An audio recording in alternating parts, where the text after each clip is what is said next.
반갑습니다. 와, 네, 반갑습니다. 오늘 이렇게 어렵고 힘들게 한 자리에 모였습니다. 네, 약간 녹음실이 덥기도 하고 또 녹음 장비에 대한 아쉬움도 살짝 있지만 우리의 2%의 아쉬움을 우리의 화려한 말빨로 한번 채워보는 시간들을 가지려고 하고요. 어쨌든 간단하게 저희가 처음 시작하지만 게스트분들의 소개가 있어야 될 것 같습니다. 제 옆쪽에 계신 분부터 게스트 소개 간단하게 해주시면 좋겠습니다. 네, 안녕하십니까. 한때 목요일의 남자 나무처럼 살고 싶다로 전북방송에서 만나 뵀었는데요. 벌써 한 1년 넘은 것 같습니다. 이 방송을 누가 들을지는 모르겠지만 많은 분들이 들을 거라 생각을 하고 저는 인터넷에서 닉네임이 지편전 대제학으로 통하고 있고요. 꿈꾸는 사람 책 작년에 함께 참여하게 됐고 중학교 1학년과 중학교 3학년 한참 무럭무럭 꿈을 키워나가고 있는 말썽쟁이 아이들을 키우고 있는 새 아이 아빠 오승옥입니다. 반갑습니다. 화려한 이 시작을 하시는데요. 그 지편전 대제학 사실은 이제 직급이잖아요. 그렇죠. 네, 어쨌든 이 방송을 저희가 하는 타겟층은 우선은 학부모들이 많이 될 것 같고요. 네. 요즘 젊은 애들은 이미 영상에 익숙해져가지고 유튜브를 많이 들어서 근데 어쨌든 아이들도 좀 들을 수 있게끔 눈높이는 낮추되 메인 타겟이 되는 거는 학부모들로 좀 잡아보자 이런 생각을 조금 저는 좀 하고 있는데 어쨌든 대제학 익숙하지 않을 것 같아요. 지편전이라는 조직도 좀 익숙하지 않을 수 있고 지편전에 대한 약간의 이해와 대제학에 대한 포지션도 얘기해 주시면 감사할 것 같습니다. 알겠습니다. 지편전 하면 일단은 세종대왕 하면 한글을 창제했고 세계문화유산으로 등재가 되어 있고 세계에 자랑할 수 있을 만한 우리나라의 가장 큰 문화유산이라고 다들 알고 있을 거라 생각을 하고 그 한글을 창제한 그곳이 조선시대 지편전이라는 곳이고요. 네, 쉽게 얘기하면 어쨌든 정부 기구이기도 하고 연구소 같은 느낌의 그렇죠. 그런 어떤 정책 연구소 같은 걸로 이해하면 되죠. 지금으로 보면. 그렇긴 한데 네. 제가 개인적으로 업을 하고 있는 곳의 상호 중에 일부가 지편전입니다. 아, 네. 검색하면 나오겠네요. 네. 네. 그리고 그 지편전의 수장 이를테면 왕의 명을 받고 지편전 학사들을 이끄는 직급이 정확히는 모르겠는데 종이품 판서급 정도 또는 정승 바로 밑에 급 정도 되는 그 직책이 대제학이고요. 네. 바로 밑에가 이제 뭐 부제학 요 정도 이렇게 될 것 같아요. 지금으로 얘기하면 약간 교육부 장관 같은 느낌이라고 이해할 수 있을까요? 딱입니다. 네. 그리고 제가 사실은 대제학에 익숙해졌던 거는 정도전이라는 인물 때문에 대제학 출신이잖아요. 아, 예, 그렇죠. 그리고 사실은 그 교육부서기 때문에 어떻게 보면 관료들에 대한 인사, 평가라든지 왕을 교육하는 업무도 일부에서는 대제학에서 많이 역할을 하기도 했었고. 그렇죠. 한때는 대제학이라는 직급이 성균관을 총책하고 있는 분의 직급도 대제학이라고 했었고 사원부, 사관원, 언론, 조선시대 3부 언론을 총괄하는 직급도 대제학 정도 대제학이라고 부르기도 했다라는 거 들었는데 검색을 해서 정확히 알 수 있는 분은 제 말에 실수가 있으면 댓글로 달아주시면 좋겠습니다. 감사합니다. 어쨌든 그럼 저희가 부를 때는 대제학님으로 부르면 될까요? 아, 그럼 영광이죠. 아, 네, 좋습니다. 저희는 어차피 꿈을 얘기하고 비전을 얘기하기 때문에 저희가 그럼 대제학님으로 대제학 탄생했습니다. 네, 대제학님 감사합니다. 그럼 저 소개도 좀 해야 될 것 같은데 저의 이름은 하재웅이라고 하고요.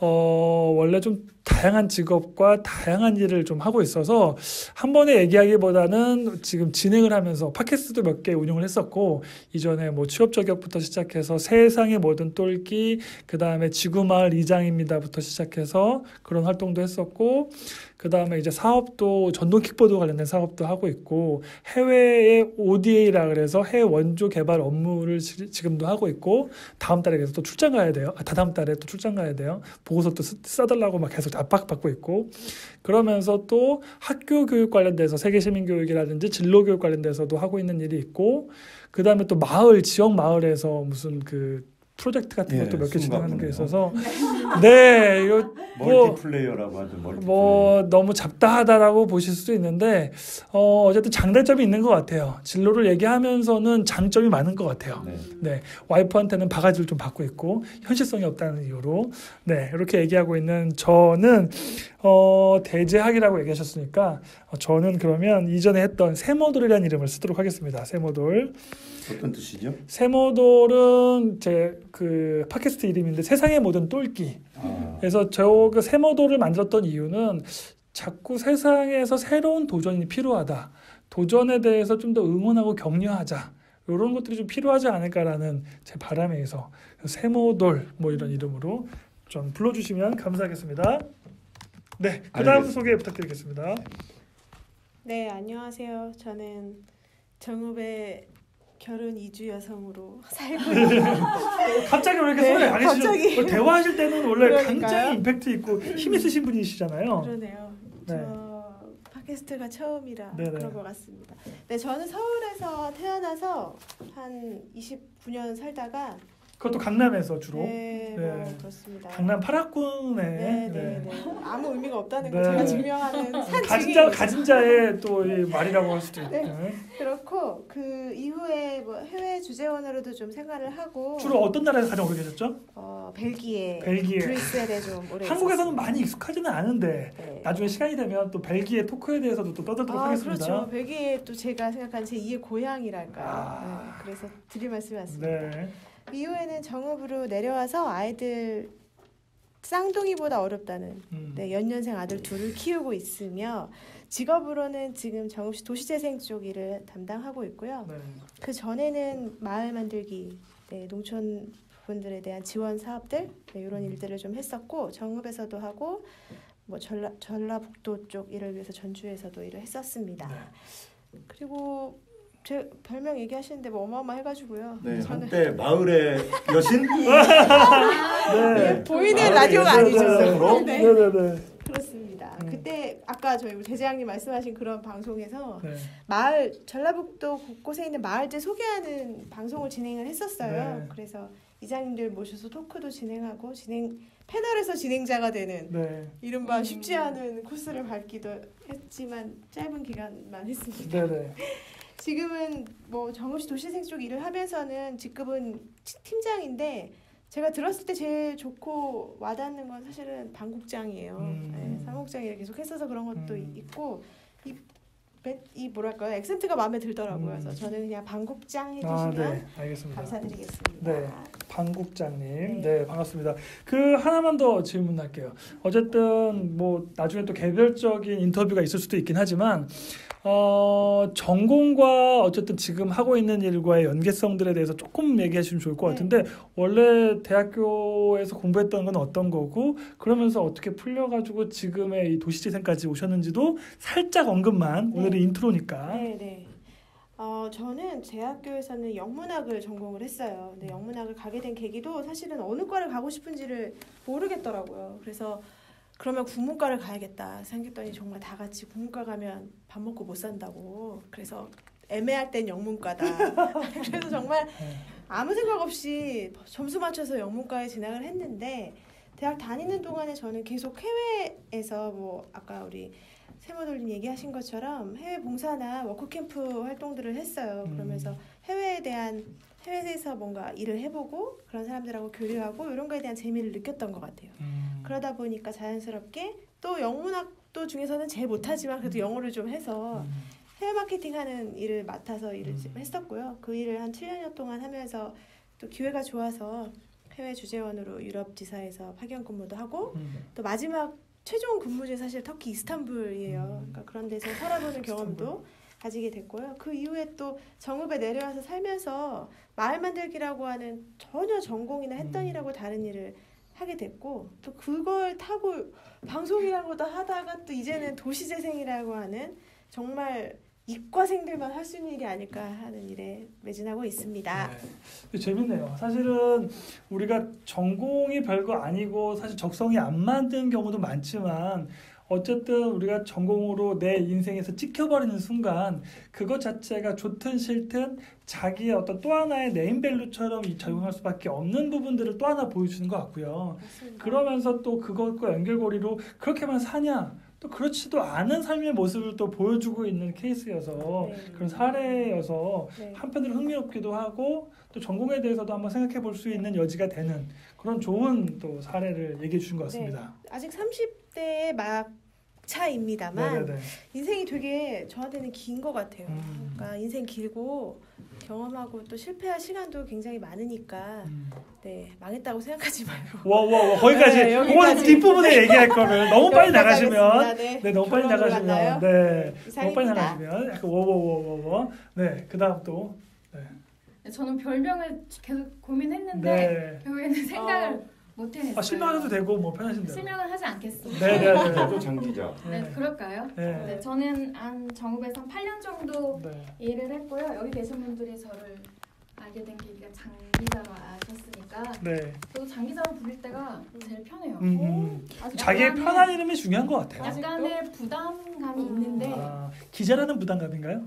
그때 했던 만큼의 일을 해야 된다는 부담감인 것 같아요. 그때는 어떤 일을 하셨죠? 그때는 이제 정읍의 여러 군데를 네. 다니면서 취재를 하고 취재하고 네, 리포터하고 인터뷰를 하고, 실제 네, 기자 방송 네, 기자 네. 일을 하셨던 지금은 어떤 일을 하시나요? 지금은 그때에 비하면 10분의 1도 일을 안 해요. 네네. 근데 수익은 좀 더 많지만 아주 좋은 거 아닌가요? 점점 10분의 1로 안 하면서도 수입은 그때보다 좀 더 좋아. 네, 좀 더 좋아요. 뭐 로망 아니에요. 요즘 애들이 제일 많이 하는 게 전 돈 많은 백수가 될 거예요. 네, 이런 맞아요. 애들이 제일 많거든요. 사실. 건물을 산 거 아닐까요? 아, 건물은 네. 아직 못 샀고요. 네네. 샀으면 좋겠다. 차는 사신 것 같더라고요. 어, 네. 새 차. 디자인 좋은 네. 새 차를 사셨더라고요. 차는 샀는데 네. 이렇게 해서 제가 관심 있는 거는 네. 방송을 지역에 있는 애들은 조금 가기가 어렵다고 생각을 하잖아요. 굉장히 큰 관문이라고 생각하고 네. 서울에 있는 애들이 더 잘 되겠지라고 생각하지만 저는 광주에서 학교를 다녔거든요. 학교 이름 말하면은 비하한다고 할까 봐 말을 못해. 네. 편하신 대로. K대. 네. 네, 그냥 네. 신반과를 지방에서 나왔는데 굉장히 오랫동안 아나운서가 하고 싶어가지고 공부를 서울에서 쭉 했어요. 알바도 하면서. 그래서 결국에는 28살에 정직원으로 아나운서를 입사를 하고 네, 조금 더 있다가 이제 취재기자 공부를 다시 해서 기자 생활을 했습니다. 네. 그리고 지금 그만둔 지 한 1년 넘었어요. 아. 네. 그럼 어쨌든 지금 아나운서 일이 희망이었는데 네. 지금은 그 일을 내려놨다고 볼 수 있나요? 그럼 어느 정도는? 네, 어느 정도 내려놨죠. 네. 그러면 그거에 대해서 아쉬움은 없으세요?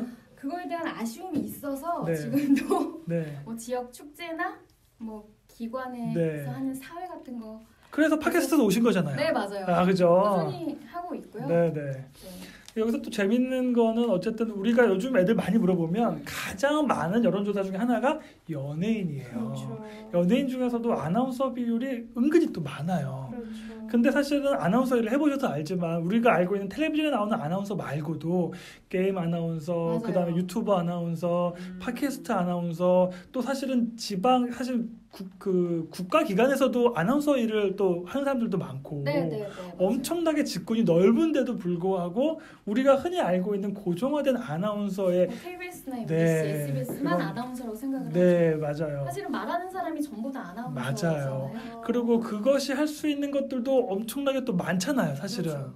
말이 갖고 있는 힘, 네. 네, 그런 것들이 또 뭐 정치에게 또 한도 끝도 없지만 정치도 말로 하는 거라고 얘기할 정도로 대변인들도 사실은 네. 또 그렇게 연결되는 경우들도 많고 되게 청와대 대변인부터 시작해서 뭐 할 수 있는 게 되게 많고 다양한데 우리가 갖고 있는 진로에 대한 이야기라는 것이 아나운서만 가지고도 사실은 이렇게 스펙트럼이 넓게 볼 수 있는 그런 인식이 좀 깨어있는 방송, 진로나 직업에 대해서 좀 더 확장된 인식을 만들 수 있는 방송이 되기를 희망하는 거 와. 아닙니까 저희가? 네. 맞습니다. 네, 네. 그 아나운서 중에 저는 제일 엄청난 아나운서가 재미있는 아나운서가 네. 야구장 장내 아나운서 아, 네. 또 농구장 가면 네. 선수 소개부터 네. 맞아요. 장내 아나운서 사실은 또 아나운서 제가 최근에 또 이영자 씨의 프로필을 보다 보니까 원래 밤무대에서 MC나 그 술 취한 사람들 다루는 건 대한민국 최고라고 인정받는 사실 어떻게 보면 그런 개그맨 출신이긴 하지만 그때 전유성 씨한테 딱 픽업돼가지고 개그맨의 새로운 바람이 됐다고 하더라고요. 그러니까 이렇게 우리가 아나운서, MC 뭐 이런 일들이라는 게 굉장히 종류가 많고 사실은 또 우리가 모든 것들이 소통이 중요하다고 얘기하는데 퍼블릭 소통이라고 하는 건 모두 다 아나운서나 이 MC들의 역할이 많다 보니까 그런 부분에 그렇죠. 말하는 사람은 다 아나운서. 맞아요. 네. 저도 아나운서네요. 저도. 아나운서. 아유 감사합니다. 네, 저도 아나운서 좋아해요. 네. 네. 저는 그래서 누구나 진짜 저희 한국에서는 사실은 이런 정말 외국에서 유명한 토크쇼 같은 것들이 많은데 아직 전통 있고 권위 있는 토크쇼가 전통으로 형성되어 있지가 않다라고 하는 부분에 아쉬움이 있는 사람 중에 하나거든요. 그래서 그런 부분들이 좀 더 잘 만들어지는. 근데 그게 지역의 마을이나 이런 데서도 잘 정착되고 정읍에서도 우리가 계속 그런 고민들을 하고 있는 거 아닙니까? 네, 그렇죠. 네. 자, 그러면 이제 게스트 소개 뭐 혹시 네. 그러면 저기 저희 방청객도 있어가지고 네. 방청객 목소리 한번 살짝. 네, 반갑습니다. 네, 방청객 윤이나. 네, 반갑습니다. 네, 이렇게 해서 또 네, 박수 소리 한번 이렇게 다 크게 또 하시고. 그래서 어쨌든 개인 소개가 딱 훑은 개인 소개만 해도 필이 좀 오네요. 그죠? 네, 느낌 오네요. 느낌. 네. 느낌이 오고 아직은 언제 끼어들어야 되는지 네. 이건 아직 모르겠어요. 네, 하다 보면 또 익숙해집니다. 그리고 저희가 또 첫 번째 얘기할 게 결국은 정읍의 진로 교육을 얘기하는데 전국적으로 사실은 정읍뿐만 아니라 진로 교육이 참 붐이에요. 중요하다고 얘기하고 교육감 선거가 끝났는데 교육감 선거 때도 뭐 진로 교육에 대한 여러 가지 논의들이 있었고 진로 교육에 대해서 어쨌든 붐업이면 좋은 건가요? 나쁜 건가요? 편하게. 좋은 거라고 생각을 해요. 네, 일단은 진로 교육이 지금 확산되고 있는 건 좋은 현상이다. 왜 그렇게 생각하시죠? 우리 아까 그 전공과 네네. 현재 먹고 사는 직업 또는 꿈과 얼마나 상관이 있느냐라고 했을 때 대부분 저희 잘할 때는 점수에 맞춘다거나 저는 원래는 무역학과를 가고 싶었는데 학교에서는 무역학과를 썼다가 원서를 넣을 때 경영학으로 바꾼 이상한 케이스예요. 왜냐하면 수학을 워낙 못해가지고 그나마 무역을 하면 수학을 덜 할 줄 알고 그 전날 학교 앞에서 잤는데 그 형님이 무역학과를 다니고 있는데 무역학과 수학을 많이 한다. 그래서 경영학과로 바꿨는데 가봤더니 경영학은 수학이 더 많더라고요. 이를테면 이런 거였어요. 그런데 지금 뭐 저는 중1, 중3 아이 이제 막 꿈을 키워나가고 있는 이 시점에 있는 아이들이어서 어쨌든 부모와 그 아이가 진로에 대한 고민의 틀을 서로 의논하는 것이 한계가 좀 있다라는 게 그래서 뭐 초등학교 벌써 4, 5학년만 돼도 학교에 창체 시간 뭐 이런 걸 활용해서 진로 교육을 은근히 좀 하더라고요. 근데 그렇긴 하지만 좀 아쉬운 거는 뭐 자벌드니 이런 단순한 직업에 대한 이해, 진로가 본인의 꿈, 미래에 대한 고민들을 조금 구체화하거나 조금 더 키워나가는 방식이 아니라 너는 커서 뭘 해서 벌어먹고 사느냐 결론은 그걸로 귀결돼 너의 꿈은 뭐냐 그러면 나는 선생님이요 의사요 이렇게 대답하는 경향이 다분한데 그래서 진로교육은 이제 사실은 저도 전문가도 아니고 전문성을 좀 쌓고 싶긴 한데 우리 아이들의 꿈 이런 것들을 좀 더 키워나가는 방향으로 네. 잡아줬으면 좋겠다.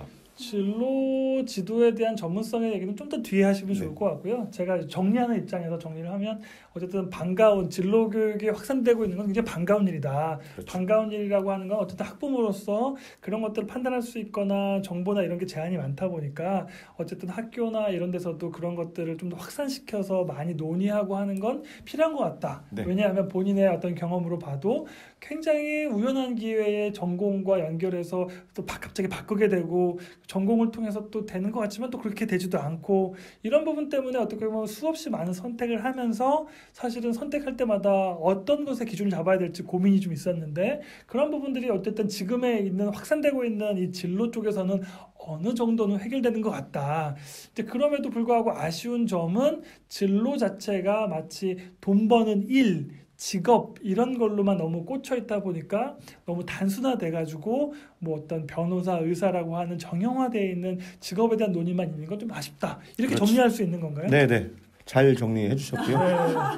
네, 혹시 또 다른 분들은 어떻게 느끼시는지 네. 진로 교육에 대해서 붐업이 되고 있고 이렇게 아까 말씀하신 내용대로 직업과 꿈은 다른데 아이들이 그걸 이제 동일시하게끔 만드는 진로 교육은 좀 바람직하지 않다라는 생각을 하고요. 결국 진로라는 거는 끊임없이 찾아가야 되는 인생 같은 건데 그걸 어떻게 한번 맛보고 체험한다고 해서 내가 뭐가 돼야겠다. 나 환자를 만나도 이렇게 떨리지 않으니 의사가 돼야겠다. 이거는 좀 아니지 않나. 네. 그러니까 실질적으로는 본인이 가진 강점이라던가 내가 어떤 걸 했을 때 더 이렇게 좀 내가 가진 장점과 만났을 때 직업이라든 어떻게 보면 사회적 소명이잖아요. 맞아요. 그거랑 연결될 수 있을지를 경험하면 좋겠다. 근데 네. 그 경험의 방식은 말했던 것처럼 모두 다 체험해보고 들어갈 수가 없기 때문에 어떻게 하면 좀 더 아이들에게 다가갈 수 있는 간접 체험의 방식이 있을까를 고민하고 있는 거죠. 저희도. 네. 더더군다나 저희는 좀 지방 소도시에서 많은 직업이나 경험을 가지지 못한 상황이기 때문에 아이들이 그런 경험마저도 부족하면 어쩌지 하는 불안감이 학부모로서도 있고요. 네. 전반적으로 어쨌든 계속 나오는 거는 진로 교육 자체가 너무 직업에 국한돼서 논의되는 맞습니다. 것에 대해서 아쉬움을 네. 다 동의하시면서 얘기되고 있는 너무 거 어린 나이부터 직업하는 거는 네. 너무 그래요. 좀. 그러면 얘기 나와서 어쨌든 정업의 학생들이 그런 경험치를 누릴 수 있는 것들이 별로 없다라고 얘기하셨는데 뭐 서울은 선택의 폭은 많지만 또 막상 애들이 경험을 많이 하냐라고 보면 또 한번 생각해 볼 여지가 많이 있기도 해서 맞아요. 지금 어쨌든 그러면 정읍 아이들의 현실에 대해서도 조금 얘기하면 좋을 것 같아요. 왜냐하면 저희가 진로를 얘기함에 있어서 방향성과 주던 얘기는 어쨌든 정읍에 있는 아이들의 현실에 기반으로 해서 그들의 필요를 좀 더 채워주거나 그들의 인식을 좀 더 확산시키는 데 목적이 있기 때문에 정읍의 아이들은 좀 어떻다고 볼 수 있을까요? 제가 만났던 네네네 편하게 아이들이라고 하기보다는 20대? 20대 네, 20대 초반의 초반? 대학생들 방학 때 되면 이렇게 다 돌아오잖아요. 그때 만나면 정읍에서는 일을 할 수가 일단 없다는 얘기를 해요. 젊은 애들이 정읍에 있으면 되겠냐, 더 도시로 가야지. 큰 거리에서 놀아야 된다 거기서부터 뭐 이런 조금 진로 고민을 할 때 뭔가 자기 지역에서는 뭔가 할 수 없으니까 다른 지역에 가서 뭘 해야 된다, 찾아야 된다 이런 생각을 하는 것 같아서 지역의 학생들의 진로에 대해서는 글쎄요. 그냥 돈 많이 버는 것 외에는 다른 게 없었던 것 같아요. 기본적으로 사실은 그러니까 정읍 같은 경우 정읍에 있는 사람들에 대한 프라이드가 약한 부분이 명확하게 있다라고 지금 얘기하시는 걸 네. 통해서 느껴지고 또 제가 만났던 중학생들도 설문조사 결과 통계가 나와야 되지만 많은 아이들이 실제로 정읍에서 계속 일하겠냐, 정읍에서 남아서 살겠냐라고 했을 때 오히려 긍정보다는 부정이 더 많았던 것 같거든요. 이런 현실로 봤을 때는 어쨌든 정읍 아이들에게 대한 정읍의 정체성이 별로 없는 거라는 생각도 들기도 하고 그로 인해서 그런지 어쨌든 정읍에서 뭔가 일하고 정읍에서 거주하는 거에 대해서 별로 탐탁지 않은 분위기가 많은 것 같아요. 맞나요? 다 동의하시나요? 네, 그런 것 같아요. 100%는 아니지만 네. 그런 문화도 있는 것 같아요. 이를테면 문화적으로 문화, 연예 또는 문학 다양하게 공부를 하고 또 해외 체험도 있고 그래서 20대 후반에 30대 초반에 지역에 내려왔지만 마치 부족해서 실패해서 또는 맞아요. 조금 뭐가 잘 안 됐구나. 그래서 내려왔구나. 이를테면 최근에 동이문이라고 하는 공연팀 굉장히 훌륭했죠. 한예종 네. 출신 아이들인데 정읍 출신 아이들이에요.